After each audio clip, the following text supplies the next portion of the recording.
आज मु आलू रे गोटे नुआ रेसिपी बनैबी हेतिपई मु आलू काटिकरी नेइची ए नुआ आलू मु काटिकरी ताकू नेइची तापरे ताकू भलो भाबरे सफा करिकरी धोई देबी आउ तापरे ताकू 2-3टा सीटी देइकरी एमती सिझेइकरी मु आनि देइची। आलू बहुत भलो भाबरे सिझी जाइची आ गरम अछि सब मसला गुडी को हम दबा। प्रथमे धनिया पत्र दबा,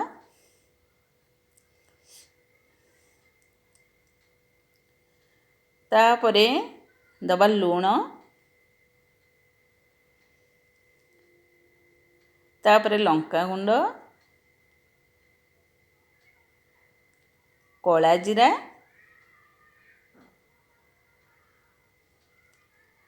पान मधुरी, चाट मसला, कला लूण,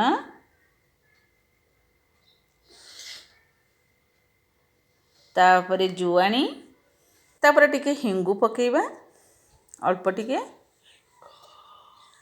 सबु पकई सारला परे तापरे हम टिके धला राशि दबा।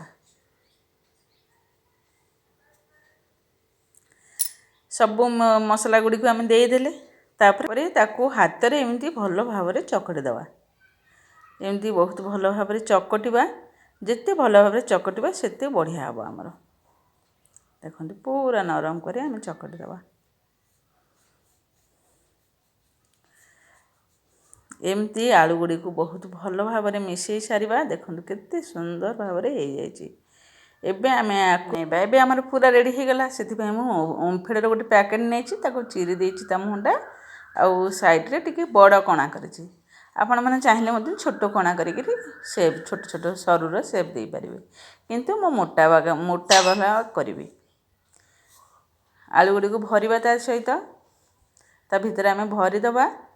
केते मोटा हेची देखंतु आलू गोटे चामच साइज रे हम ताको आलू गुडी को भरि दबा। मु इथरे 2 चामच देबी।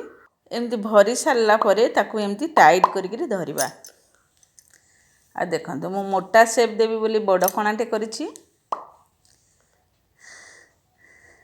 एमती गोटे सब धेरे ओदा कपड़ा पकई देइछि। आ देखंतु एमती लंबा लंबा शेप रो मु देइछि। मु टिके मोटा मोटा बनौछि, आपण माने चाहिले सरू सरू बनै परिबे।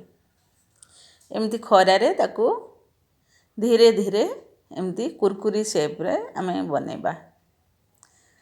टिके मोटा मोटा बनौछि, आकु छाणी देले बहुत स्वाद लागि थाए। आ भात सहित आमे खाई परिबा। सेमती पिला मानको चाट मसला, आमचूर पाउडर, लंका गुंड एमती सब मसला देइकरी घांटीकरी मध्ये देई परिबा। पिला माने स्नैक्स हिसाब रे मध्ये आकु खाई परिबे। बहुत स्वाद लागि थाए। आलू रे अति सहज रे किछि किछि नुआ नुआ आइटम बनैले भल लागे। आउ एबे तो नुआ आलू सीजन चलीछि। आउ नुआ आलू रे किछि नुआ नुआ किछि बनै वर्षक पई साइतिकरी रखि दबा। पिला माने खाउथिबे आ खुशी होथिबे। एमती आलू रे नुआ रेसिपी टे बनातो ना, निश्चय भल लागिबा आपण मानको। आपण मानको पिला माने बहुत खुशी हेइजिबे। निजे खांतु, पिला मानको खुआंतु। आउ आलू रे गोटे नुआ recipe. Thank you for watching my video.